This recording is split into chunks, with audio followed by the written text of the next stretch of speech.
ബൈബിളിൽ മത്തായിയുടെ സുവിശേഷത്തിൽ ആത്മാവ് യേശുവിനെ മരുഭൂമിയിലേക്ക് പോകാൻ നിർബന്ധിച്ചു. യേശു അവിടെ 40 പകലും 40 രാവും ഉപവസിച്ച് ധ്യാനിച്ചു. അതിനുശേഷം യേശുവിന് വിശന്നു.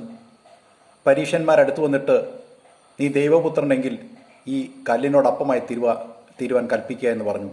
അതിന് യേശു, മനുഷ്യൻ അപ്പം കൊണ്ട് മാത്രമല്ല ജീവിക്കുന്നത്, ദൈവത്തിൻ്റെ വായിൽ നിന്ന് വരുന്ന വചനങ്ങൾ കൊണ്ട് ജീവിക്കുന്നു എന്ന് പറഞ്ഞു.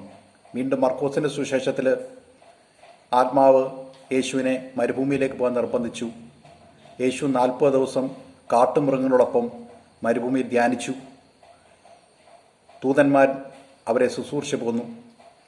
അതിനുശേഷമുള്ള പരസ്യ ശുശ്രൂഷ വേളയിലാണ് കാലം തികഞ്ഞു, മാനസാന്തരപ്പെട്ട് സുവിശേഷത്തിൽ വിശ്വസിപ്പീൻ എന്ന് യേശു പ്രസംഗിച്ചു തുടങ്ങി. 40 അതിനധികം ദിവസങ്ങളോ നിരന്തരമായി ഉപവസിച്ച് ധ്യാനിക്കുന്നത് ഒരാളുടെ ആത്മീയ ജീവിതത്തിന് അനിവാര്യമാണ്. ഇന്ത്യയിലെ വിവിധ ഭാഗങ്ങളിൽ ഇപ്പോൾ 45 ദിവസത്തെ ധ്യാന ശിബിരം നടത്തപ്പെടുന്നു. താമസം, ഭക്ഷണം, പരിശീലനം തികച്ച സൗജന്യമാണ്. നിങ്ങളെല്ലാവരെയും ഒരു 45 ദിവസത്തെ ധ്യാനത്തിൽ ഉപവസിച്ച് ധ്യാനിക്കാനായിട്ട് നിങ്ങളെല്ലാവരെയും സ്വാഗതം ചെയ്തുകൊണ്ട് വാക്കുകൾ ചുരുക്കുന്നു. Thank you.